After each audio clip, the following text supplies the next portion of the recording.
So Neil, what advice would you give to CFOs that are actively looking in the market at the moment for their next opportunity, that may be struggling to get traction amongst the noise that's out there, and applying for jobs on LinkedIn is just not working for them? Daily speaking to decent professionals, CFOs, finance leaders who are struggling to get traction in the market. They're finding it very slow indeed. The volume of opportunities simply is not out there, given the current low growth, particularly in the UK and Europe, high interest rates, slow deal making and M&A activity in a lot of the private equity space. There's just generally not that amount of opportunities, unless you happen to be, again, within sort of software, SaaS, AI, health tech. There's still a few hot spaces, but generally speaking, it's pretty tough. And I think there's no silver bullet, but I mean, number one, networking is crucial. It's not the strong suit of many CFOs. They for a lot of people, they maybe have a slightly antiquated view of what networking is and what it isn't. And what it isn't is sort of being in an old hotel room with some business cards and lots of pieces of plastic and feeling sort of awkward and trying to strike up conversation. It is a multi-channel approach in 2025. You need to obviously stay close to your own existing network.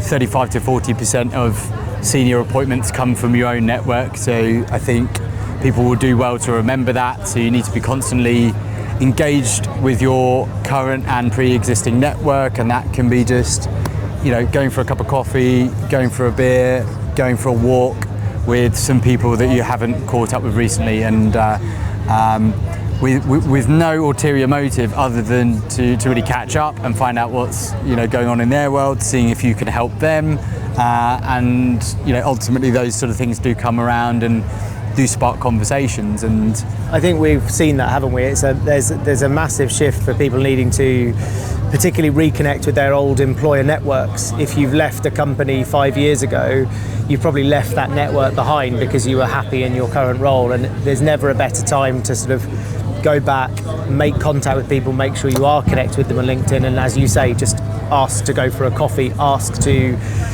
get together again and see how things are with them without an ulterior motive, and that can be so powerful for people wanting to re-engage. Just a simple trick like that is fantastic. And the phrase I absolutely love, and it keeps coming up on a weekly basis, and it's applicable to so many different things, is creating a greater surface area for serendipity or luck.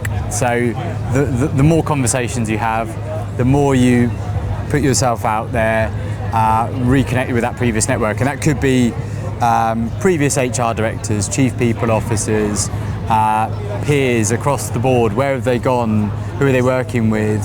Are they in interesting companies? Let people know that you are looking without any shame in that. Ultimately, you need a job.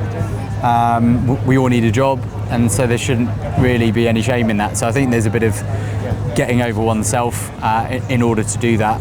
I was going to say that I think at a grassroots level as well on LinkedIn, whilst LinkedIn is not the be all and end all, we still see a huge number of CFOs out there that are simply name, job title, and the company they worked at and the dates, with really no detail, with no skills linked to their profile, with nothing really that says come and find me. And I think there's a really important point, I think, for people that want to be noticed, that want to show their best self, that you do need to optimize that profile at a basic level to ensure that your profile comes up in the relevant searches of headhunters and even your previous network, because if you just leave your LinkedIn profile, it always falls down to the bottom of the LinkedIn relevancy, and it's just not really visible.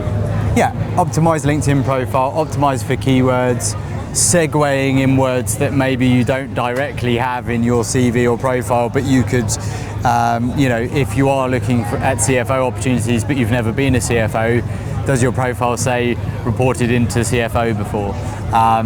making sure there's a reflection. The other day I was talking to someone who had a fantastic CV, talks about revenue growth and his recent position from $250 million to $500 million revenue, wasn't on his LinkedIn profile. We're not reflective of that, and not kind of hitting people between the eyes with these are the tangible achievements from my previous roles, because ultimately that's what people want to know about: revenue growth, cost saved, projects hit on time and on budget, key measurable specific achievements in there, reflective and mirrored across your CV.